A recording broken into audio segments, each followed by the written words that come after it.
Well, I had an older gentleman tell me one time that there's three things in business that you can offer. That's quality, service, and price. And he told me that you cannot have all three. The answer to last episode's trivia question is, at or above 900 degrees Fahrenheit, or in Celsius, 460 degrees. Hey guys, we'll get into the podcast in just a second. However, I'm looking for more great guests for the Blue Collar Voices show, and I've updated this older podcast with this announcement from November 2019. I am planning a road trip across America and including parts of Canada. I'll tell you more about both of these at the end of this podcast. Welcome everyone to the Blue Collar Voices show. Today our guest is Nathan Tuomi. Nathan is the president of Gull Lake Glass, Little Falls Glass, and the Lakes Area Lock and Door. His company deals with windshield, storefront, glass replacement of any kind, and also lock and door hardware. Nathan, welcome. Well, thank you, John. Appreciate you having me on the show today. I'm absolutely delighted. So we're both on LinkedIn, and that's how I came across you.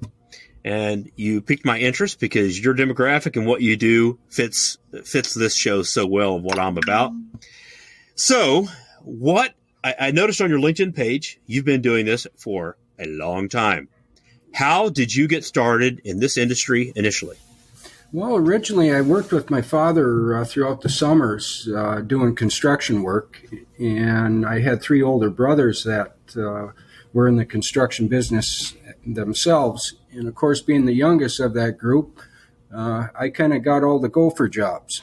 So I decided that I wanted to try something different, and I went to work for a glass company here in the local area, and I was only his only one employee for about 3 or 4 years. And at the age of 14 is when I actually started in the glass business.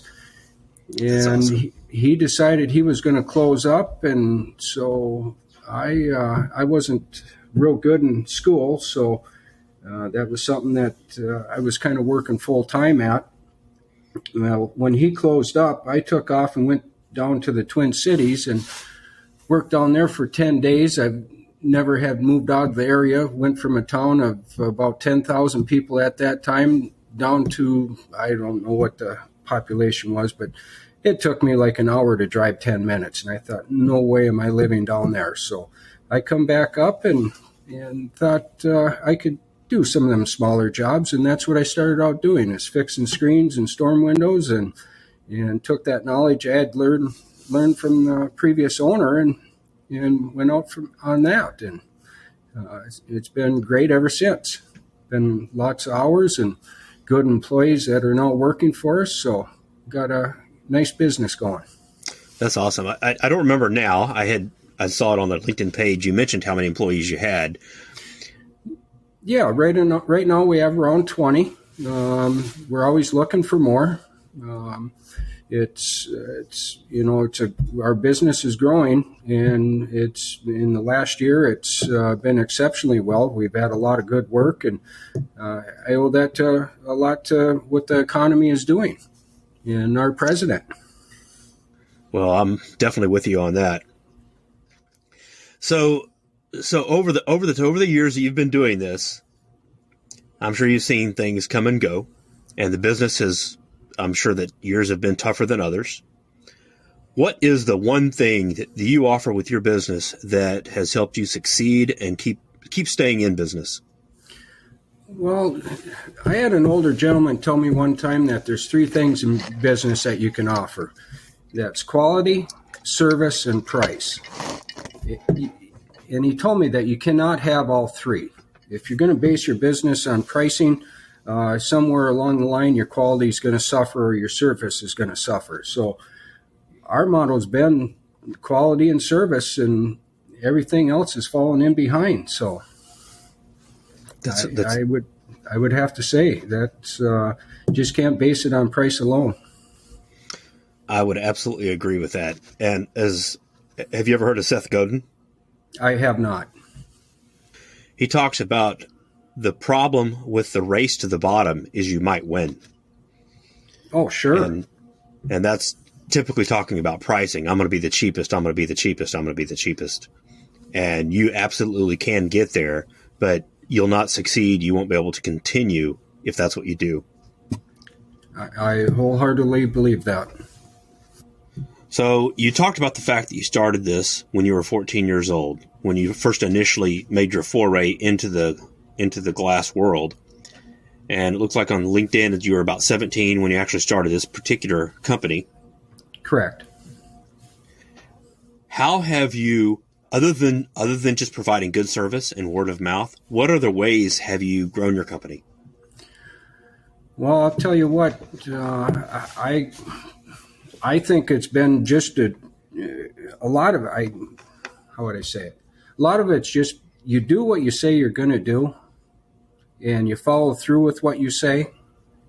And again, you provide that good service to them customers, and it returns. Word of mouth is your number one sales technique, and that's what we've based our business on, is word of mouth and providing an excellent job to somebody. Well, that is absolutely outstanding. That's the right way to do things. So when you first started, you would have been very hands-on. How do you break your duties down now? And if you've transitioned, how did that transition? Tell me a little bit about how that transition happened, how you would transition from being hands-on to having a crew and that shift. Well, really, nothing has changed from the time I've started. I've hired good people to take care of, certain aspects of the business, but I guess a typical day for me is I wake up about 2:00 in the morning or so. I'm ready to go to work by 5, 6 o'clock. I get to the shop. I put a couple hours in at the shop itself, doing paperwork, sending out estimates, so forth like that. And then from there, I head out to the field with the guys, and that's where I like to be. And so typical day, I'm home by 6 o'clock at night, regularly, sometimes sooner than 6, but I'd like to put in a good day's worth of work, and just, I guess I've just been doing what I've been doing, pretty typically the same since I've started in business. That is a long day. How many hours of sleep do you normally get? Good sleep, couple hours, probably 6 hours, 7 hours maybe. So, I mean, I get my sleep in. I go to bed fairly early. That's pretty good. I have to have about 8 myself, just saying. Sure. I know my family doesn't appreciate me waking them up early in the morning and asking them what time they're heading to work. Do your sons work for you as well? Well, that's what's kind of nice. I'm starting to get to that time of my life and my age that the second generation is starting to come in, and my oldest son, Abraham, is coming in and starting to take some of the responsibilities that go along with owning a business. And he's going full forward and doing an awesome job. And same with my other boy, Sam, that is running the lock and key business, doing an excellent job there. Both the boys kind of got thrown into it technically at a young age of being involved with a family business. And of course, my wife has been there putting up with times that I don't get home on time for supper, and I'm eating a cold supper, although that's not very often because she makes sure that it is warm. So been pretty fortunate as a family to have everybody pretty well involved, and they get to see what I do, and so same with my girls. They're all hardworking kids, so I can't say more than enough about my family. Much respect to you for making that happen, because it takes strong leadership to make all of those things come together the way they have. I was going to say the other thing is that every one of the people that work for us are just, everybody brings their own special uniqueness to them, to the company. Some obviously are better at other things than others, and we try to work them towards that. But we got an excellent crew of employees, and I don't really call them employees because they technically become part of the family, and we want them to be part of the family. That's a really good attitude. I think that's missing from a lot of companies where they just look at people that come to work for them as expendable. And I like the fact that you are really, really in a way adopting them. That's pretty cool. They do a lot for us. So it's one nice way to be able to reward them is and they also allowed me to do that if my children had something going on that my employees took the next step or initiative to cover for me while I was gone for a few hours, and we can sure do the same for them. So we always encourage them to make sure they attend their kids' functions or sporting event or whatever it is. So like I say, I can't say enough good about the employees. So that is fantastic. That is absolutely great. So taking a look at, say, more of the building type of things, what's some of say, a large project that you've worked on, something that might be memorable? A memorable job for me, I look back, and this was like 23 years ago. We did a project here right locally, little over $1 million for us when we were all said and done. And in that, before that, I don't think we had done a project that was over $25,000. And I think I was right around 25 years old doing the project. Of course, I had some sleepless nights, and of course, I had to answer to quite a few bosses at that time, working with the construction company and the general contractor, and it was a project. It was an awesome project. A curtain wall, that's a big storefront or big tall glass windows that I'd never done a project like that before, and they gave me the opportunity to be able to do that job and give me a lot of confidence. And again, I hired on some quality people that had some background in that, and we moved forward and jumped in with both feet and took care of that job. And so that's kind of how would I say, my pride and joy of a job. So that's good, and that's probably one of those things you have a little bit of trepidation, but you do it anyway. Mm-hmm. Oh yes, by all means. And then after you completed that job, what kind of impact did that job have going forwards?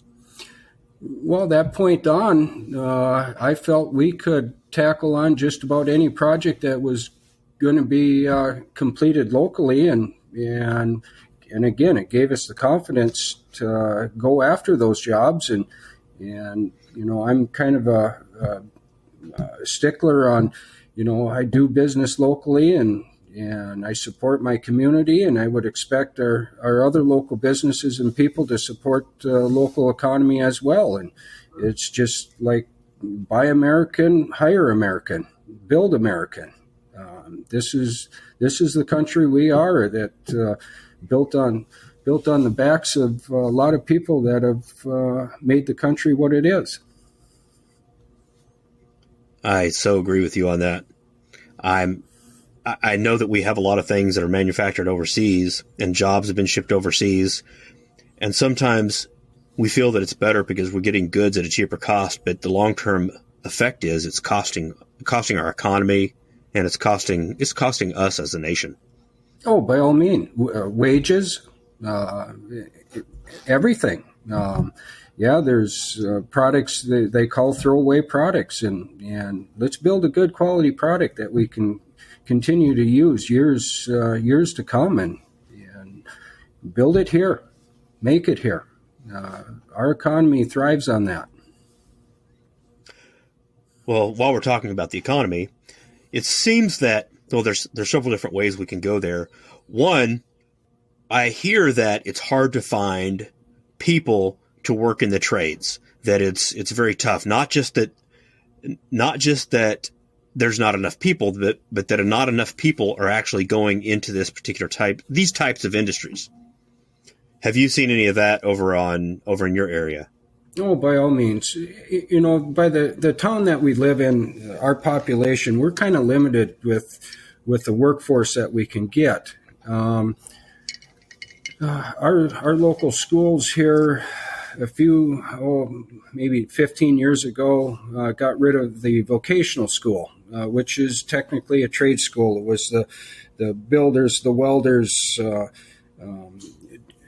It was a trade school, vocational. It was bringing a good group of young men and women to the workforce that had some skill technically taught to them that we don't have that now. I know that the people that we hire, they don't come with experience, a lot of them, but we're willing to train them, teach them. And I think the glazing industry is a damn good life to be involved with, and it's good pay. At times it's stressful and it's strenuous, but it's you can make a darn good living. Some of the folks that we've hired over the years and that are obviously still with us, I think they're sure appreciative. They sure seem to be. Comes across to me that they are. Our overall workforce in our area, local area, our area is just booming in the last year and a half. And again, we're shorthanded for good qualified workers, and I think we need to bring back that trade school, or offer something that can be a apprentice program through the businesses that are out there doing the hiring. And I think we can bring on a good workforce for the future to come.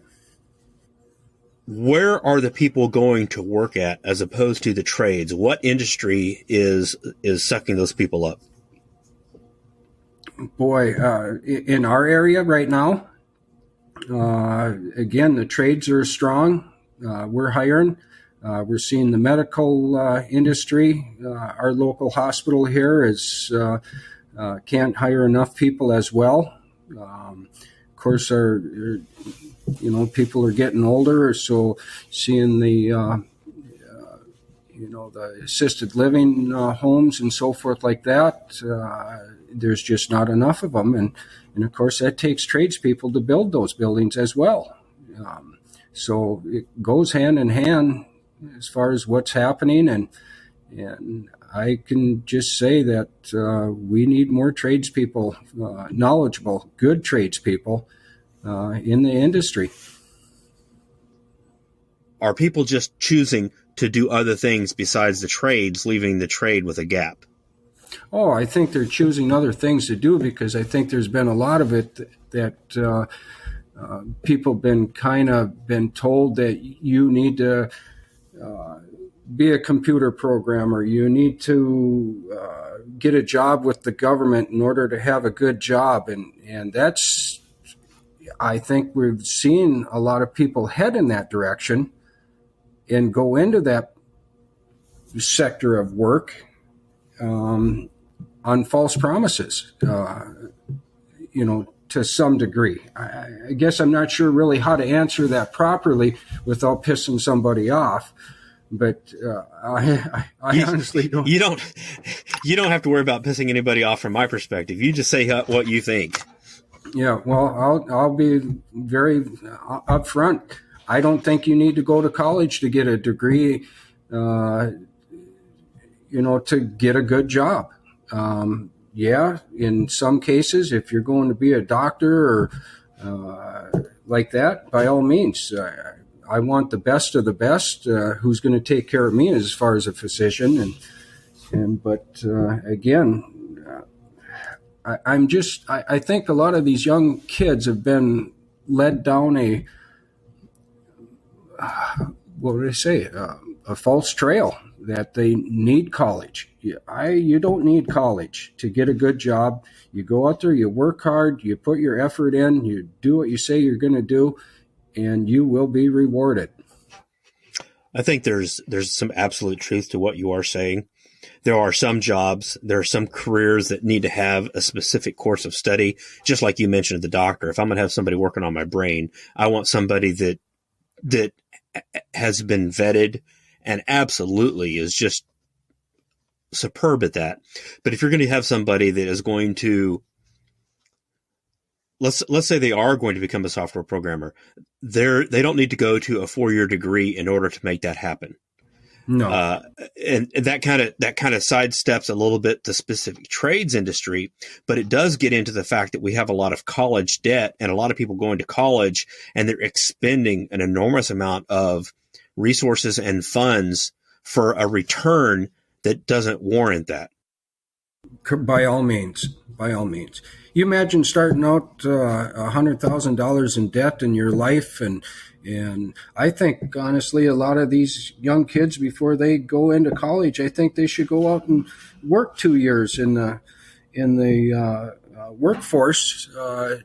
Same like I think that everyone that comes out of high school should either spend a couple years in the military as well, whether you're a woman or a man, or provide something with the Peace Corps. I'm not sure, but I think every kid should donate some of his time and provide a return to the people of the United States, whether it's military or whatever.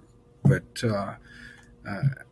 that's a personal feeling, and I'm sure some people don't agree with me, but that's okay. I don't agree with them either. And that's okay. You and I might not even agree on everything, but the aspect of if they do go into Peace Corps, if they do go into the military for 2 years, what you're doing is you're kind of reshaping your worldview. And that's also something that we should do in school. This is something that we don't teach we don't have that concept. We don't have that vision that people are given in school. And I don't think that school should be the end all to end all. I think that a lot of responsibility comes down to the parents, but all means. But outside of that, everything is pushed in school to more schooling. It's turned into its own little, like they have the industrial military complex. It's almost like the educational complex where it's it's trying to protect itself and grow itself. You know what I mean? Yeah, I know exactly what you're saying. As if we can, it's like if the medical industry, if we can keep people sick, that's going to guarantee that we're going to have a job. If I was a doctor and I'm supposed to go there to make everybody feel good, but they keep pushing all these pills on a person that this pill does this to them, but you'll have the side effect for that. So now I can give you another pill to fix that side effect. And and I'm not saying anything bad about the medical industry. By all means, I'm not.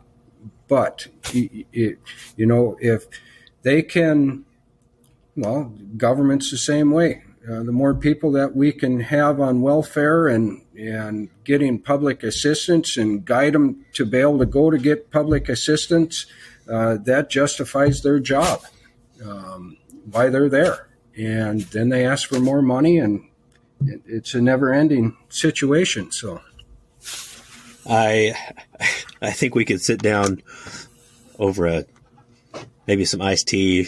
I'm not much of a beer guy, and we could probably have us a really good conversation. Well, I would like to invite you up to Brainerd, Minnesota. I'm actually part owners of a little microbrewery here in Brainerd. There's a group of us that are all partners in on it, and it's called Roundhouse Brewery, and we got some fantastic beer. So you're more than welcome to come up, and I'll buy you a growler. Well, you know what? I am going to endeavor to take you up on that. I don't know when, but that is one of the things that I'm going to endeavor to do. Awesome. So I like the fact that you've you really worked hard, and you have grown your business, and you've done it through hard work and perseverance.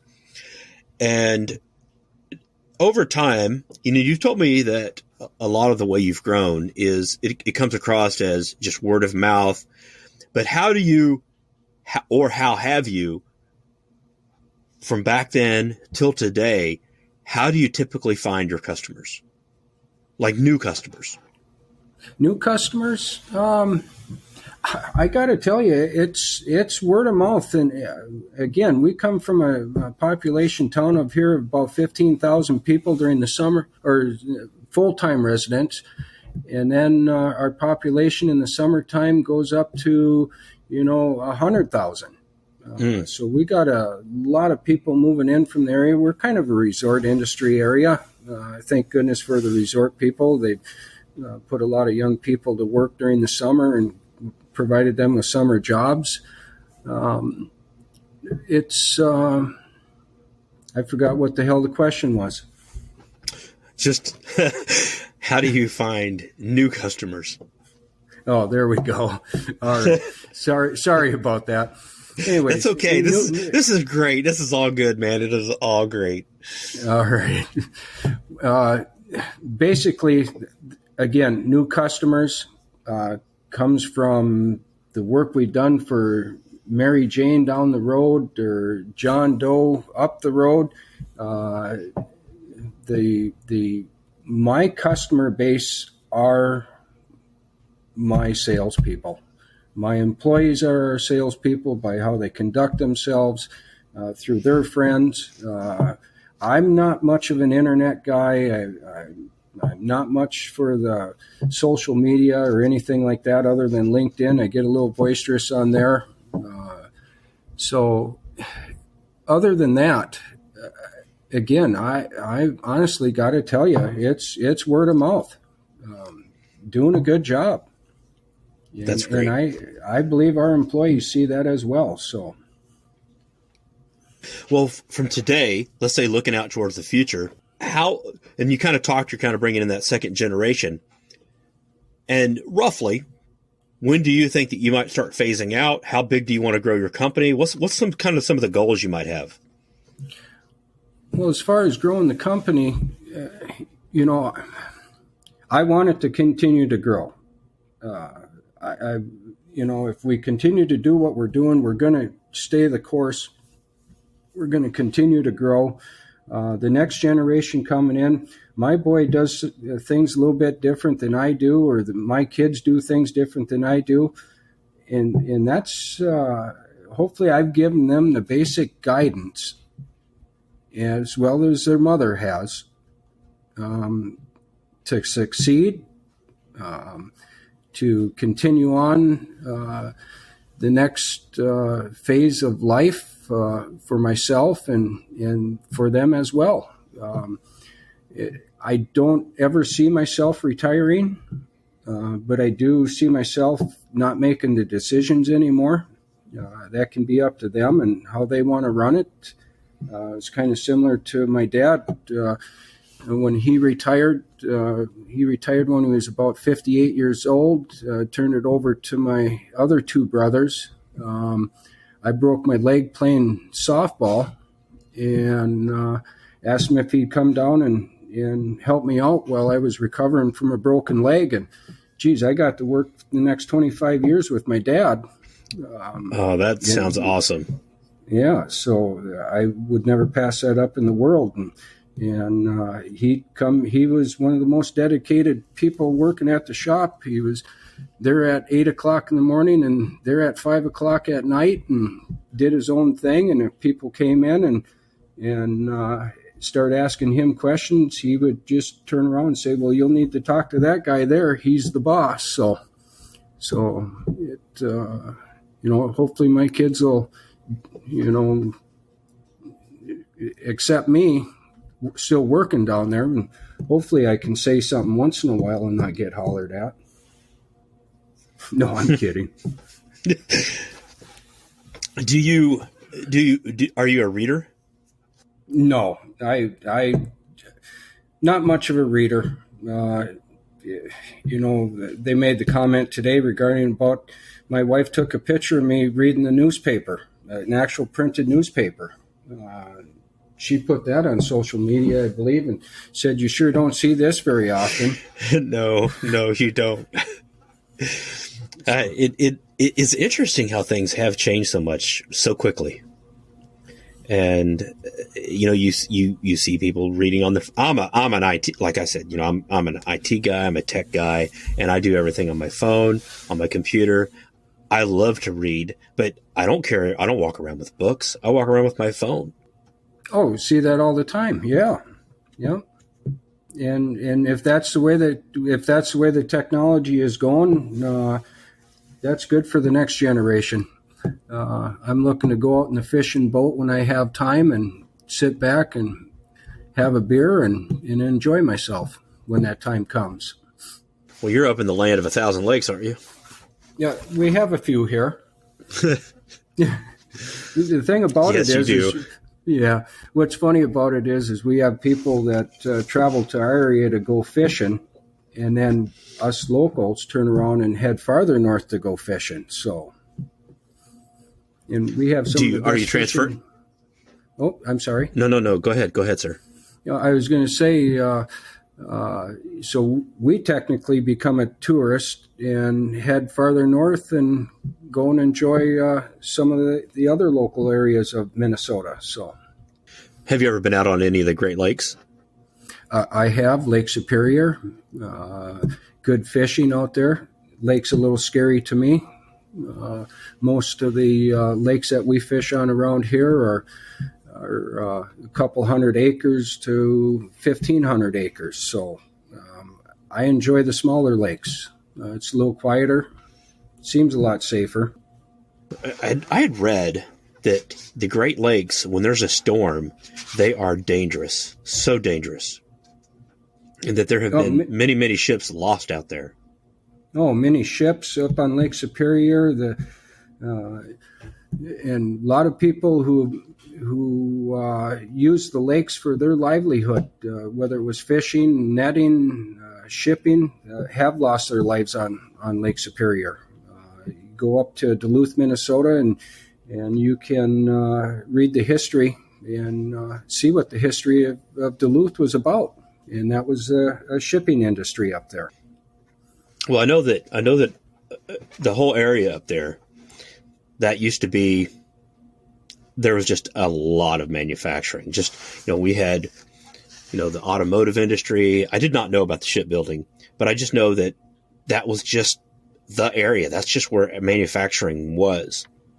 And I'm reading that we're having some jobs coming back, like the iron industry. Mm-hmm. And are you seeing anything in your area? We're seeing it. There's a copper mine that's going to eventually be opening up here soon. The Iron Range is coming back around. And just to clarify, Duluth, I don't believe they built ships up there. That was mainly a shipping and receiving area. So lots of coal went out of that area. We weren't producing the coal, but the trains were bringing the coal in and loading it on barge ships and going out from there. But a lot of taconite, the iron ore, we're seeing that come back. And again, I think a lot of it's got to do with just what's been happening here in the last couple years. And hopefully we can keep that moving forward. I absolutely agree. Nathan, I absolutely appreciate you so much taking the time to talk with everybody and to share a little bit about your story. And I just wish you great success. And if somebody wanted to contact you and have you do some work for them, how would they get a hold of you? It's mainly by phone, 218-829-2881. Or we do have a website that they set up there we have set up at the shop. You can contact us that way, but we're open to that initial phone call. And when you call our glass company, you will always get somebody to answer that phone.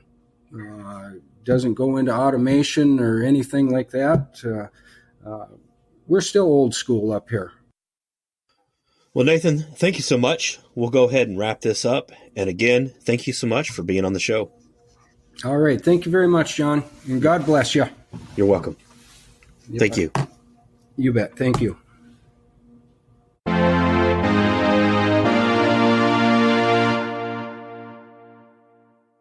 Today's trivia question: how many men does it take to equal 1 horsepower? On our next show, we are speaking with Ethan, who runs a locating service. The next morning, I jumped in the work truck, and away we went. It was actually that day I was working with the owner of that company, and I seen his invoice for the day, and I was completely blown away by how much he charged to do what we did, and it just completely blew me away. So I said, well, hey, if this guy can do that, I can do that, right? So. Hey guys, before you go, 2 things. The first is, I'm looking for more great guests for the Blue Collar Voices show. Basically, I'm looking for those that excel in the blue collar arena and have actually got their hands dirty, truly understanding what it is like to do the work. I realize this is an older podcast, but I'm updating this podcast in November 2019 for the announcement of an upcoming road trip. Phase 1 is building a list of locations to visit. Some locations will be just a meet and greet. Others will be on-site audio and or video. Please check out the website for more information. I'd love to hear from you. Email me at johnc@bluecollarvoices.com. You can also hit me up on LinkedIn. Thanks all. Looking forward to hearing from you. Blue Collar Voices is produced by John Chapman, and all audio, video, graphics are created and edited by John Chapman. Blue Collar Voices is a DR7 Media production.